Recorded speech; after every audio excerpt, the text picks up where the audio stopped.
Hello all, welcome to R&D Labs with me Rohan, and today we'll see how to send a file to your URL request using Alamofire Library in your Swift project. This video is in continuation of the previous tutorial in which we had covered how to send a basic parameter request using key value pair. This video is a series of tutorial in which we are exploring how to use Alamofire Library in your Swift project. So please make sure that you subscribe to the channel and hitting the notification button so that you're notified next time a video comes in. So how do we do all this? Let's get started.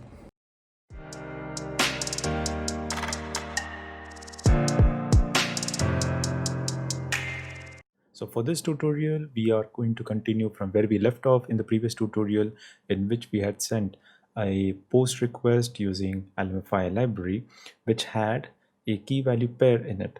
Okay, so it was just a basic parameterized request to your post URL. So for this tutorial, what we're going to do is we are going to send a post request along with an attachment, and we are going to attach an image along with our post request to http://bin.org/post. Okay, so this is a URL that we are going to use, and let me just recap what we have done in the past tutorial. We had built a key value pair structure by the name request body form data key value, and we had created an object for it to which we had added 3 key value pairs as parameters, and we had used Alamofire libraries .upload method to upload the data to http://bin.org URL, after which we had used upload progress to get the progress calculated and shown on the console, and we had serialized the response, and we had got the status code, and we had got the size of the response, and we had also got the response time. So this is what we had covered in the previous tutorial. For this tutorial, if you're just following along, you don't have to do much, but there are certain points that I wanted to explain to you before I start. Okay, so now what we are going to do is we are going to attach a file to your post request. So first up, what we're going to do is we are going to define a function to return the file type or the MIME type. Okay, so Apple has already got the UTI types available, so we are going to write a function to return the file type. Okay, for example, if you are uploading a file of type JPEG or PNG, the function that we're going to write will return the MIME type. Okay, next what we're going to do is we are going to create another variable within the structure to hold the image or the attachment that we're going to attach to our post query. Okay, and next what we're going to do is we are going to attach this particular data variable to a multipart form data .append method. Okay, so as you can see, we have already done this in the previous tutorial, but I wanted to explain to you how this can be done for an attachment. Okay, so let's get started. First up, I'm going to import the mobile core services. Import mobile core services, and then as I said, I'm going to write a function which will return the MIME type. Okay, so I'll just write it here. Let's write function, and I'll just name this as return MIME type. All right, and this will take in the file extension. Okay, so in your project, if you are having a web service which will require an attachment to have a file type, okay, so this is very handy for you to get the file extension and then return the MIME type for that file. Okay, so let's write file extension as a parameter. Okay, and this is of type string, and it will return string to me. Okay, all right, next what I'm going to do is I'm going to create a variable which will store my file extension. Okay, so let's say I will create a variable by the type OUTI. UTI stands for uniform type identifier, so let's write UT type create preferred identifier. Yes, this is the one. Yes, so I'll write KUT tag file name extension, the second option right here, and I will just specify it as file extension. This is our parameter, okay, as in a string. Okay, and over here I will just specify nil. Okay, and I will just say dot retained or take retained value. Okay, after which it will check for the file extension. If it matches, then it will return the MIME type for you. Okay, so again for it to check and return the MIME type, I will have to pass it to a variable. So let me create that for you. So if let MIME type, okay, is equal to ut type, create a preferred identifier for tag, and I'm going to pass in my variable, which is outi. Okay, the variable that we have created here, just pass it here, and after which you just have to say kut tag class MIME type, and just specify nil, and just say dot take a retained value.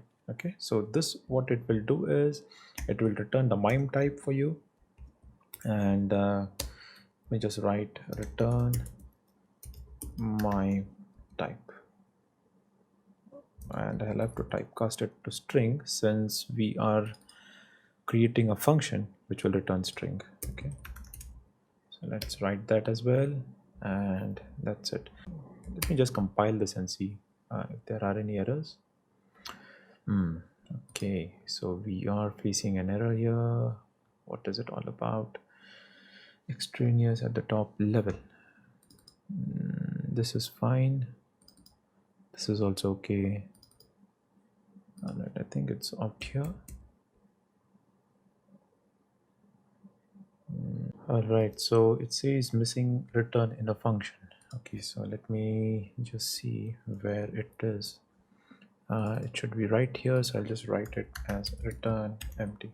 Okay, because the return is there within a condition, so we are writing a function, so we have to write a return statement outside the condition as well. And let's build it and see. It looks okay. Okay, and I will have to structure this. Okay, so let me just structure. Yep, I have indented it properly, and let me go back to the method now. So in the action that we had written in the previous tutorial, and let me just open up and refresh your memory just in case you're just joined in. So we had created a button on the click of which the action for sending a post request is triggered.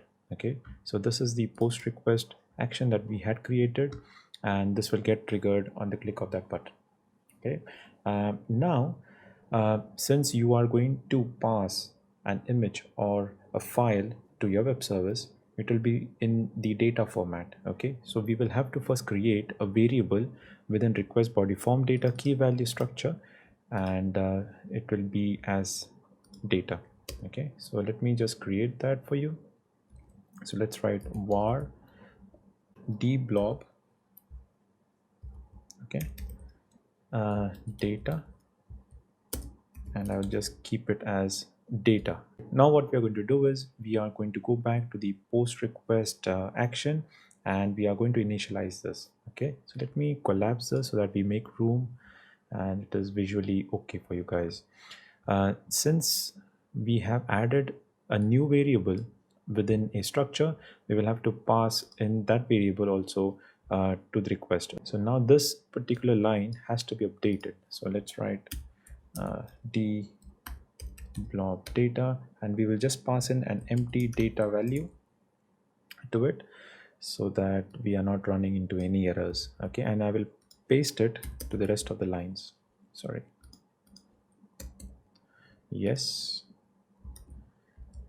Okay, so next what we're going to do is we are going to import a file to our project and keep it. Okay, so I have already downloaded a file and kept for this tutorial. Let me just bring that up for you. It's right here. So I will just copy this. In fact, I will have to rename this. It's quite a long name, so I will rename this, and I will copy this to our tutorial. And I click finish, and here it is. Okay, so this is a nice looking windmill, that I've been using for this tutorial. And what I'm going to do now is I'm going to create an array which will separate the file name with the extension. Okay, so let me just create that up for you, and it should be right before we call the http bin.org. It should be right here. So let's write let OERR array is equal to, the name of the file is windmill, okay, .jpg. The reason I'm doing this is we need to get the MIME type of the file that you're going to attach. In your project, you might be attaching a CSV or a flat file as text, okay, or a JPEG or PNG. So you need to know the MIME type of the file that you're going to attach it to your web service. Okay, so I'm going to write .components separated by, I'm going to write a dot over here. So we're going to separate the name with the file type. Okay, so this is what we are going to separate.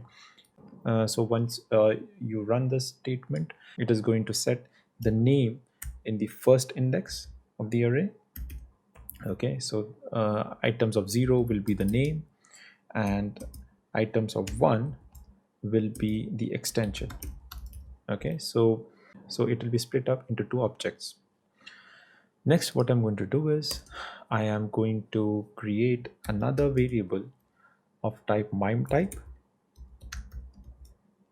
and I'm going to write as self.return MIME type, and I'm going to pass in OER array and index of 1.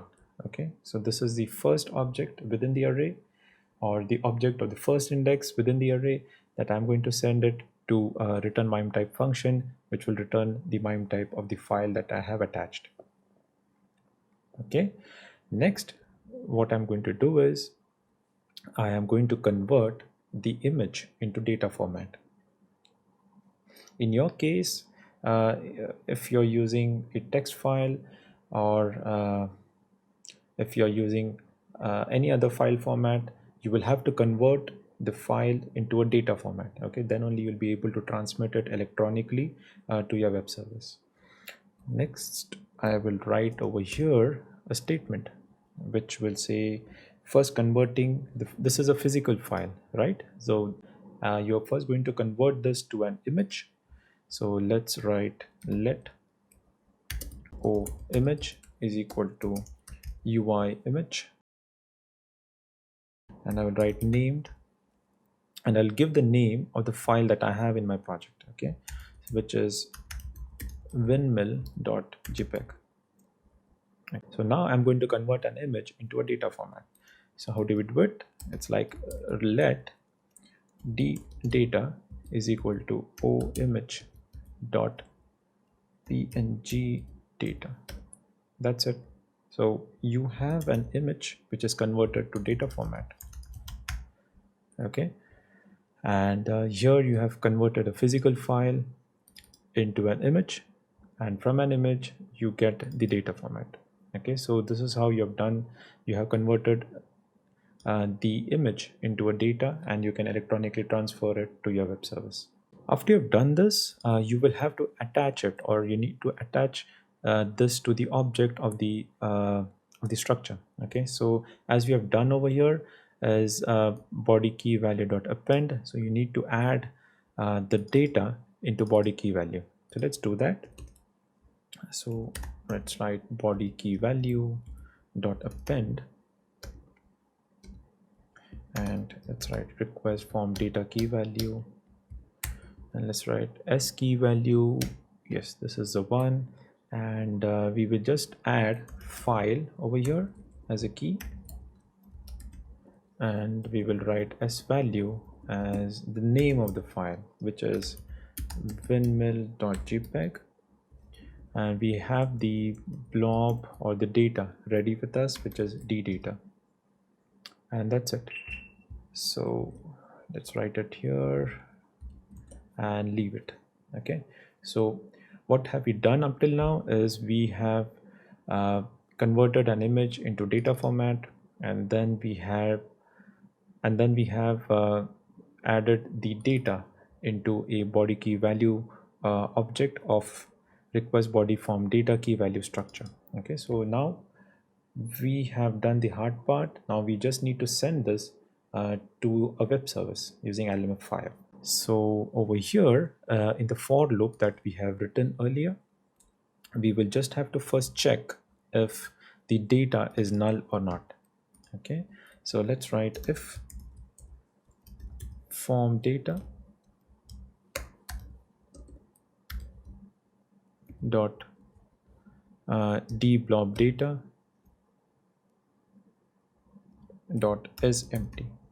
Okay, so this will first check if there is any data available within the uh, data variable. So in case if it is not there, then it will go into the else block, and over here we will have to add another multipart form data statement. Okay, so let's write multipart form data dot append statement, and let's write form data dot dblob data. All right, and we will have to give in the key name over here. Okay, so let's write form data dot skey. All right, along with this we will have to add additional two parameters. Okay, so it is an overloaded method. So let's write file name, and we will give in the file name as windmill.jpg. This is what we have in our project, windmill.jpg, and I will have to add in the MIME type as well. Okay, so let's write MIME type, and that's it. So what we have done up till now is, since we are going to upload it using Alamofire.upload method, we are going to pass in all these three parameters that we have written in the past tutorial. Along with this, what we have additionally added is a empty data value into dblob data. Okay, so when we are trying to pass it to a web service, we are going to check if dblob data is empty. Okay, so in our earlier cases it will always be empty because we are setting the dblob data only to one of the append statements, which is right here, and over here then it will go into the else block, and it's here that it is going to upload the file to the http bin.org URL. And over here I want to add one more statement which will show the value in terms of percentages. Okay, so if you use the print statement as it is, as we have written over here, it might show the upload as let me just give you an example. It will just show as 0.12, which is equivalent to 12%.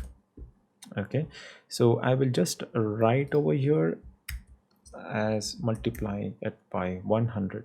Okay, so then it will not look like a decimal or a fraction. It will just show up like say 12.30, or sorry 20 12.20, or however it is, so we will just see how it looks like in the console. So one more point that I wanted to add over here is, in my experience of testing this web service, is that when you're sending a file to a web service, you will be getting the request and the response back as one single packet into the console. So when you're trying to say print response string, it will have the request as well as the response painted to your console. Okay, so I'm just going to comment this out so that we don't have to wait that long for the response to be kind of available or printed on the console. So, and I will just leave rest of the things as it is, and I'm going to run this first by building it and then by running it on my simulator, which is iPhone 11 Pro. So let us click the post request button, and we'll have to first open up the console, or rather maximize the console here. As you can see, the percentages are increasing. That means the file has been uploaded.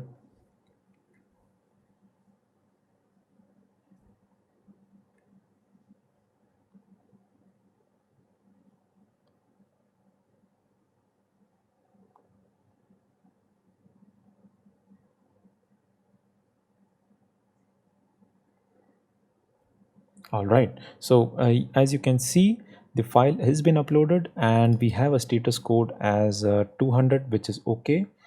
And we have the size, which is in bytes. And we have the response time as 31 seconds.